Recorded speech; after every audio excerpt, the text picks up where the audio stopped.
We're back with Demi Lovato, who wanted to speak with Kimberly, and also joining us again, Dr. Cynthia Bulick. Demi, what would you say to Kimberly? You heard her story and heard how she felt, a bit of denial, I think, and also feeling that the worst wouldn't happen to her. What would you say to Kimberly?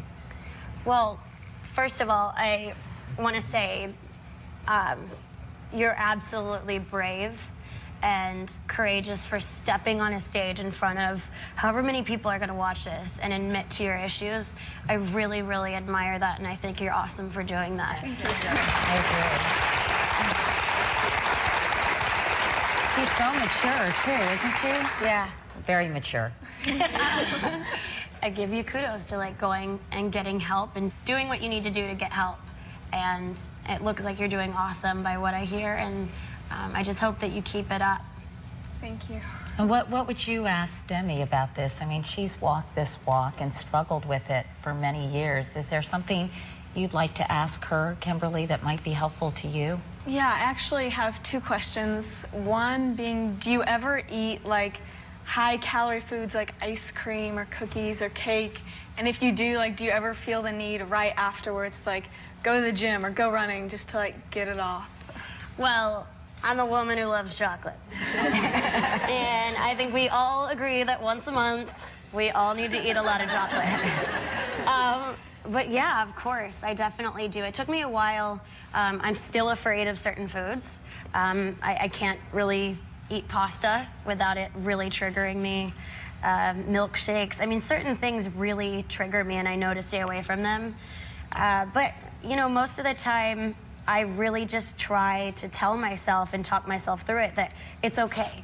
And one meal isn't going to hurt you. There's some desserts that have an absurd amount of calories, and it's okay to do that once in a while. You can't deprive yourself from enjoying things just because you're going to feel guilty about it, when it comes to food especially. And sometimes my mind goes to this place where it's you have to go to the gym afterwards. It's a matter of what you do. Do you go to the gym afterwards and work for 2 hours, or do you sit with yourself and say, you know what, I'm going to get through this, I'm okay, I'm going to breathe through this, and talk to somebody about it? What's your other question? Do you want free concert tickets? You can totally have. I know some people. During, your eating disorder, did you ever distance yourself from family and friends, just live in your own little box? Absolutely. My best friend was that evil little voice inside my head that was telling me to do things to my body. I absolutely isolated.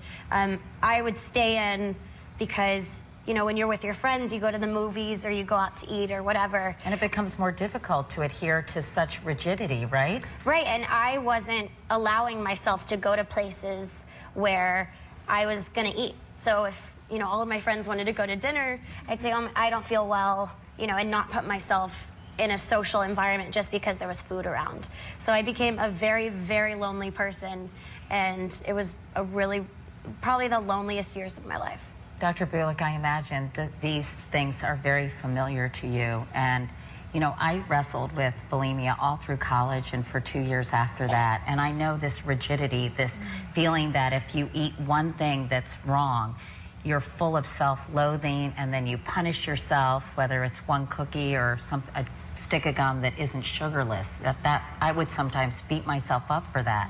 How do you have a healthy relationship with food and say, you know what, I can have one cookie and it's okay? That is such a huge thing for people who wrestle with this. That's right, and that's part of the recovery process. I think what's really neat about what we just saw is this is like recovery mentorship. It's like you can look into the future and someone can say, this is possible, recovery is possible, I can change my thoughts that way. And just the honesty behind saying, yeah, I do still struggle, and these thoughts do come into my mind sometime, but just knowing that you can get past that and learning strategies from someone who's been there, that's what it's all about in terms of recovery. And you have to intervene early, because you should never think it's just a phase my daughter's going through. You have to take it seriously right away. That's a big mistake. Let's remember that anorexia has the highest mortality rate of any psychiatric illness. It's not a passing phase. It's not a drive-through disorder. This is something you need to catch early and nip it in the bud, and you'll have better outcome. Well, we're very proud of both of you, Demi and also Kimberly, for sharing your story, and for you for staying strong. Show us your tattoos. Stay strong. That's right. And when we come back, we're going to show you how strong Demi is. She's going to perform from her new album, Unbroken. So stay with us.